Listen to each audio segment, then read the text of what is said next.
Salut tout le monde. Donc je vous présente la DTD 171, donc la visseuse à choc de chez Makita. Donc pour vous dire, dans cette vidéo je vais vous présenter un peu toutes les caractéristiques techniques de voilà, ce qu'il y a sur le papier en fait, faire quelques petits essais, vous mettrai un peu comment je la stocke et je l'ai rangée parce que vu que je fais ça, j'aime bien ça ranger dans mes tools et stacks. Voilà, donc pour parler de cette petite bête, moi je la trouve vraiment super. Alors elle visse, donc elle a une bonne vitesse, elle est vraiment agréable, elle a des modes et des boutons dans tous les sens. Je vais essayer de vous montrer et vous expliquer le maximum de choses dessus, vous dire ce que j'en pense parce que ça fait déjà peut-être un mois à peu près que je l'utilise. Donc grosso merdo ce qu'il y a sur le papier, 180 Nm de puissance. En plus de tout ça, donc un moteur BL, donc un moteur sans charbon, donc 2 fois plus intéressant, à batterie, donc batterie 18 volts, donc là j'ai une 5 ampères par exemple, il faudrait que je trouve une plus petite pour le poids. Donc en termes de poids, ça reste tout de même ultra léger, ultra petit, donc ça c'est vraiment agréable de bosser avec ça. Alors à savoir qu'il y a 2 gâchettes sur cette petite machine, je vais vous montrer. Donc vous avez la gâchette classique de boutons, donc forcément les boutons d'avancer et le blocage, mais en plus de tout ça vous avez un autre bouton ici en fait qui va vous permettre de pouvoir sélectionner des modes prédéfinis. Donc il y a plusieurs choses, différentes paramètres que vous allez pouvoir mettre dessus. Donc là par exemple moi dans mon paramètre, lorsque je vais appuyer donc sur ces petits boutons, je vais pouvoir donc changer la vitesse de ma machine, donc de passer d'une vitesse faible à une vitesse très élevée, ce qui est quand même vraiment pratique. Des fois quand tu bosses, tu sais que tu vas avoir une vis qui va être compliquée parce que tu as du bois qui est compliqué, qui est plus dur que les autres, ou une vis plus chiante que les autres. Ben, ça va être pratique de pouvoir baisser sa vitesse tout simplement. Donc là par exemple je vais vouloir visser ma vis, bon pour moi c'est plus facile, j'ai déjà les trous. Voilà, mais en plus de tout ça, ça baisse le couple de la machine, donc elle va être moins de force, donc ça va être aussi intéressant quand vous avez du bois qui est plus tendre. Là forcément je vais vouloir dévisser, donc je vais appuyer sur ces petites gâchettes et me mettre en vitesse 4. Et alors là par contre la vitesse va être la même. Voilà, et la force aussi de l'appareil va plus être le même du tout. Parce que alors là directement, en fait je rentre dans le bois. Alors qu'avant forcément je ne rentrais pas dedans. Vous avez différents petits boutons, donc un petit bouton qui vous permet d'activer ou de désactiver la lumière, donc bon bah ça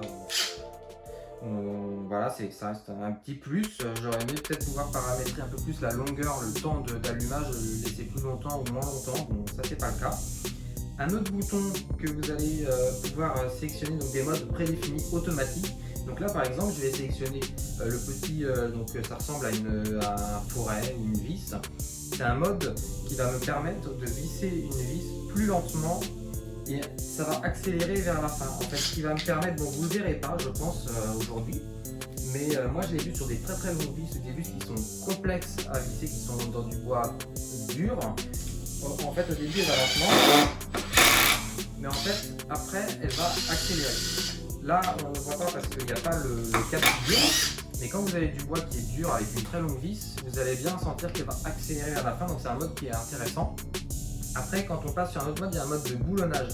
Donc en fait, automatiquement la machine va s'arrêter dès qu'elle va détecter que le boulon est sur la fin et est fini, pour éviter que vous savez ça part dans tous les sens, vous l'arrêtez vous-même. C'est un mode prédéfini toujours. Moi j'ai pas nécessairement le cas souvent, mais pour les gens qui l'ont, je pense que ça va être vraiment pratique.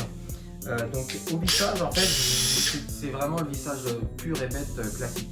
Par contre en dévissant vous allez voir je vais appuyer et elle va s'arrêter toute seule. Voilà, elle s'arrête toute seule parce que forcément je suis dans le vide. Avec une vis en principe ça ne fonctionnera pas très nécessairement bien. Voilà, elle s'est arrêtée et ma vis c'est pas pareil. Maintenant honnêtement j'ai eu des cas de figure où ça fonctionnait pas toujours, donc ça doit être bien à mon avis quand vous avez des écrous ou des choses comme ça.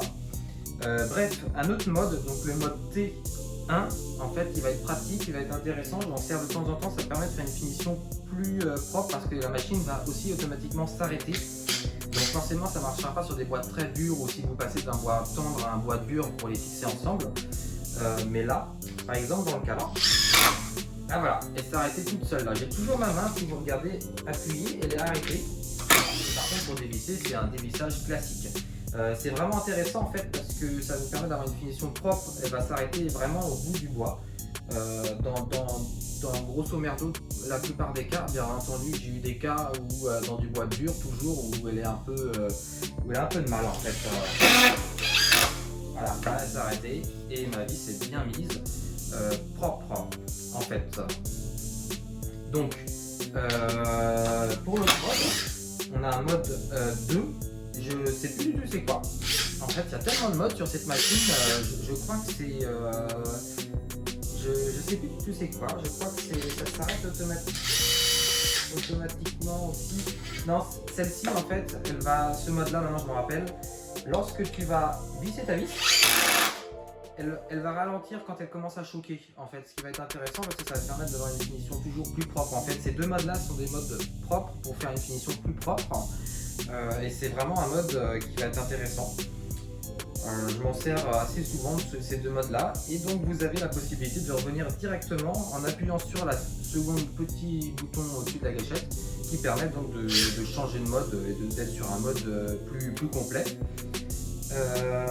Et vous avez aussi donc la possibilité, parce qu'elle est extrêmement bien pensée mais complexe aussi, la possibilité d'enregistrer un mode qui va plus vous convenir. Donc c'est à dire que par exemple là je vais être en mode là je suis en mode full vraiment bête et méchant choc de base. Je vais avec mon mode enregistrer par exemple je ne sais pas, j'aime bien le mode de T1 par exemple, je vais l'enregistrer et je l'aurai sur la petite gâchette et je pourrais passer du mode T1 au mode de vissage par exemple 2, 3, un autre en fait tout simplement. Et pareil, je pourrais enregistrer par exemple un mode de vitesse 2 parce que moi je vise souvent dans des, par exemple, je suis cuisiniste par exemple, je sais pas. Et je vais enregistrer ce mode là, ce qui permettra de passer de ce mode là à un autre mode rapidement en fait à un simple gâchette et pas en appuyant sur tous les boutons. Donc ça, je trouve ça vraiment intéressant. Moi, je l'utilise pas dans mon utilisation, mais pour quelqu'un d'autre, ça peut être intéressant. Moi, j'utilise vraiment la particularité de pouvoir changer mes modes, de passer de 4, 3, 2, 1 en termes de vitesse, parce que je préfère l'utiliser de cette manière-là. Et c'est ça qui est intéressant, c'est que ça va pouvoir vous permettre de l'utiliser au maximum de ses capacités et s'appliquer vraiment à votre mode d'utilisation personnel. En termes de look, elle est vraiment mignonne et très belle. Donc vous avez les petites LED ici là qui sont ultra lumineuses, même il conseille dans la notice de ne pas regarder ça dans les yeux. En termes de bruit, elle n'est pas excessive. Voilà, et en termes d'accessoires, donc forcément, donc moi dans la mienne j'ai pas de batterie, donc forcément j'ai mes batteries à part. Vous avez donc le petit crochet, forcément pour la poche parce que ça c'est indispensable. Par contre j'ai regretté un petit truc dessus, c'est que c'est pas comme dans la visseuse où vous avez le porte-embout que vous pouvez mettre à côté, ça il n'y a pas, c'est pas fourni. Donc moi j'ai essayé celui de ma visseuse, ça marchait. Je le mets pas pour d'autres raisons, mais ça c'est vrai que ça m'a manqué de par ce petit bout de plastique qui me permet de mettre des embouts directement, vous savez, sur la visseuse, parce que ça c'est ultra pratique quand même. Donc ça m'a manqué, mais voilà, en termes d'ergonomie, elle est ultra pratique. Il y a le soft grip, le anti-infiltration, poussière et pluie, enfin gouttelettes d'eau. Voilà, elle n'a rien à rougir d'une autre parce qu'elle est quand même ultra puissante. En termes de vitesse, je vais vous dire ça tout de suite parce que je ne me rappelle plus. La vitesse, donc en mode vide, en mode le plus vite possible, c'est 3600 tours minute, voilà, avec un couple un peu réduit. Si vous voulez un bon couple, en fait, vous serez sur la vitesse 3200. Et après, dès que ça commence à choquer, forcément, c'est une autre vitesse, c'est 3800 coups minute. Voilà, donc ça c'est pour les caractéristiques techniques. Voilà, bon après la taille forcément, le poids par exemple, entre 1,2 kg et 1,5 kg, c'est tout à fait intéressant. L'emmanchement de la machine, 1/4 de pouce hexagonal. Ça c'est le lambda, le classique, le ultra lambda classique, celui-ci. Alors sachez que par exemple c'est pas une boulonneuse comme des gens pourraient penser. Donc si vous voulez défaire les voiture, je vous conseille plutôt de partir sur une boulonneuse parce que sinon ça va casser. En fait, c'est trop petit, l'embout va casser et ça va pas bien marcher. Vous aurez peut-être du bol sur une voiture neuve, mais sur d'autres, vous allez vite enquiquiner. Voilà. En termes de caractéristiques techniques, c'est ça qu'il faut retenir. Voilà. Donc pour les essais, je vous ai quasiment tout montré. Moi j'ai fait de mon côté aussi des petits essais avec d'autres machines, donc elle n'a rien à rougir et au contraire elle allait plus vite que d'autres machines. Je ne citerai pas le nom bien entendu parce qu'on voit souvent ça sur internet. Mais non, en termes de vitesse, voilà, c'est parce que c'est pas nécessairement la bonne vitesse, la bonne vis, c'est le bon embout, mais voilà, il n'y a rien à rougir. Bon, après pour ce qui est des accessoires que j'ai pris, parce que comme vous savez j'aime bien vous faire un petit topo des différentes machines et différents accessoires et comment j'ai équipé ça donc dans ma tool. Donc moi comme vous savez j'aime beaucoup la tool T-Stack de chez Stanley. Hop. Je vais vous enlever ça. Voilà. Donc pour ce qui est de la tool T-Stack, c'est très simple en fait. J'ai donc acheté de la mousse à côté. J'ai plus qu'à la ranger. Terminé. Voilà. Ça, c'est vraiment pour le côté ultra pratique. C'est un tiroir de chez T-Stack. Stanley T-Stack. Voilà. DeWalt, c'est exactement les mêmes. Après, j'ai donc acheté des accessoires en plus. Donc quand même le petit accessoire qui te permet de mettre des douilles parce que ça reste tout de même, du pratique, mais bon forcément j'irai pas dévisser des vis trop dures. Une rallonge parce que la rallonge c'est juste indispensable quand vous avez une vis un peu loin perchée pour le mettre. Et donc après tout un panel de longs embouts, d'embouts par exemple j'ai du torse 30, j'ai un peu tous les trucs que j'utilise en règle générale qui sont voilà, je vous conseille vraiment ça coûte un peu cher mais c'est quand même vachement bien. Et la fameuse boîte Bosch, je sais pas si vous connaissez ça, la boîte Bosch, elle est quand même très mignonne, donc moi je la voulais absolument. Vous l'ouvrez comme ça, vous avez tout dedans, franchement c'est top. Donc dedans moi j'ai rééquipé un peu des choses, en plus si vous ne connaissez pas vous pouvez déclipper, changer votre rangement ou changer de rack directement. Et voilà, dedans tu as tous les types d'embouts vraiment que tu utilises grosso merdo partout. J'ai même les petites douilles donc 13, 10 et 8.